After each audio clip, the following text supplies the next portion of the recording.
Dr. Nada Shabout is a professor of art history and the director of the Contemporary Arab and Muslim Studies Initiative at the University of North Texas, the founding president of the Association for Modern and Contemporary Art from the Arab World, Iran and Turkey. She's currently co-editing Modern Art of the Arab World, Primary Documents, part of the international program at the Museum of Modern Art, New York.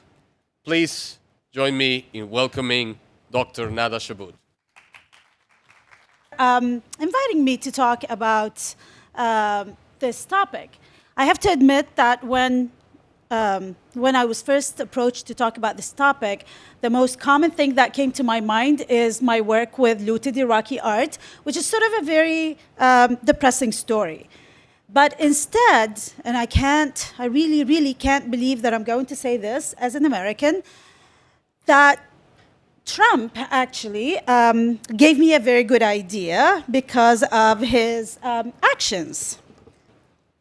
I'm sure all of you are very aware of the travel ban, the first one, executive order that Trump issued, that sort of, there was an uproar everywhere about it, but the Museum of Modern Art in New York, MoMA, also responded to the ban by taking out of storage works that they had in their storage from the 7 countries that were on the ban. And one of the works is by the Sudan-born artist Ibrahim Salahi. Ibrahim Salahi, born in Durman in Sudan and is currently based in Oxford in the UK, is an artist who has been a very important artist for modernism in the Arab world as well as in Africa. He actually studied at the Slade School of Art in the UK, and he tells a very interesting story that when he finished his studies and returned to Sudan, very proud of the work that he did in London, which actually sort of arrived on a ship. It was shipped back home to Sudan. So he took them out, and had his first exhibition, but quickly realized that, his work was not getting the response that he imagined would get. And then he discovered that the reason for that is that the language that he was using was not resonating with the people, so that quickly made him change his style into something that found sources in Arabo-Islamic and African roots. And so he also, in fact, became part of a very important school known as the Khartoum School, where as a teacher in Khartoum at the academy, which was a colonial construct, but then he and ironically, as part of that colonial construct, did teach calligraphy as classes. But when Al-Salahi worked there, he actually sort of changed the whole curricula where he would use local resources instead of doing, the masters and the still life sculptures. So as a young guy who changed his style, he actually had a trip to New York in 1962, went to New York City, liked it very much. During that trip, he actually met the African-American artist Jacob Lawrence. His trip was very short, so when he returned to Sudan, he wanted to find another way of returning to the United States, and he actually contacted the Rockefeller Foundation and was able to get a year-long fellowship with a program that included a generous trips around the country to major museums, art programs, colleges. He wanted to see the southern states in the US, but also took classes in printmaking and photography. So while he was there and from his first visit, he developed interest in Black Muslim sort of issues in struggles. And while he's at the Rockefeller Fellowship, he was aided by the Harmon Foundation, which was short-lived and but that championed African-American artists until its secession in 1967. So they introduced him to a number of artists, including the artist Palmer Hayden, who then introduced him to the Spiral Group. The Spiral Group was a collective of African-American artists initially formed by very well-known Black American artists, Romare Bearden, Charles Alston, Norman Lewis, and Hale Woodruff, and was formed on July 1963. One of the major issues that they were concerned with was that there was a disregard or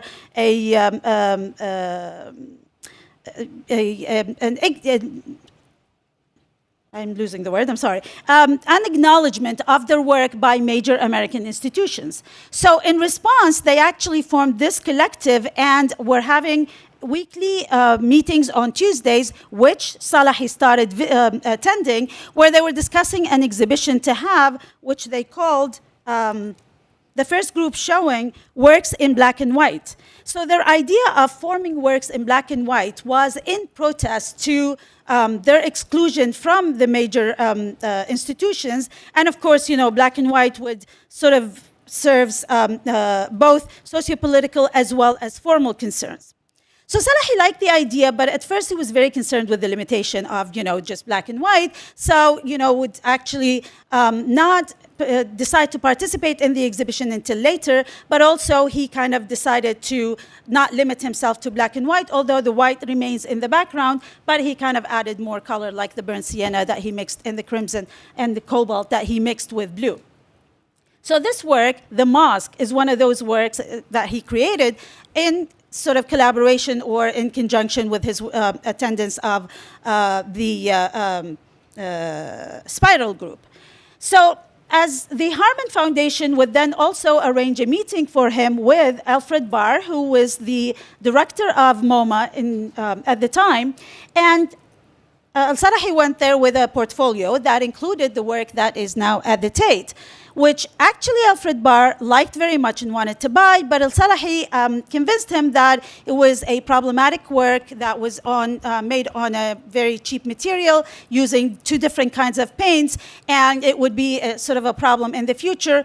A problem I knew very well, as I actually then, in 2010, got that work and exhibited in the exhibition Interventions that was one of the inaugural exhibitions at Methaf, Arab Museum of Modern Art, where Salahi was telling me I commissioned him to do a couple of more works, but he was telling me about this work that, you know, has been hiding for so long, and it was a nightmare to restore, but, you know, it was such a beautiful work that, you know, we finally got it to exhibit it. So instead, Salahi convinced Barr to actually buy the mosque, the black and white. And that work was then exhibited in 1965 as part of the recently acquired paintings and sculpture. And you can see, I mean, there's a long list of works that includes, you know, master European works amongst them, but as well as Salahi's work. So then, after that one exhibition, that work was in storage, as I said, until Trump, you know, managed to incite them to take it out of storage. And then it is now, I saw it last month, exhibited on the 5th floor, actually at the Picasso Hall. And with these works that are, you know, masterworks of European modernism, and on the wall, as a matter of fact, cross, that's where you see the, on the left, this is the Salahi work, the mosque, which is actually quite a small work, but very powerful. And on the right, that's the wall, you know, opposite from it, which has, of course, the work of Picasso, Demoiselles d'Avignon. So this work, however, I mean, you know, this idea, this notion of trade, in this work, I mean, there's a double protest, clearly. You know, he made this work as part of protesting the exclusion of African-American artists from the work, but then, you know, it's now sort of showing as a sign of protest against the politics of today. And this is the work that I was referring to, which is now currently in the Tate. I'm finishing even before 5 minutes, don't worry. That is currently in the Tate, which is the work that Alfred Barr originally wanted to buy, but then, you know, Salahi talked him out of it. At the same building, when Salahi was living, one day there was an incident and there was this guy in an apartment underneath him. There was a flooding, something electrical happened, and he went up to the apartment of Ibrahim Salahi and saw some of his works. And Salahi just mentioned that MoMA just bought one of his works, so he actually bought a bigger work that I don't have access to that image. So we know there is another work that is somewhere in New York that is done by Ibrahim Salahi. Thank you.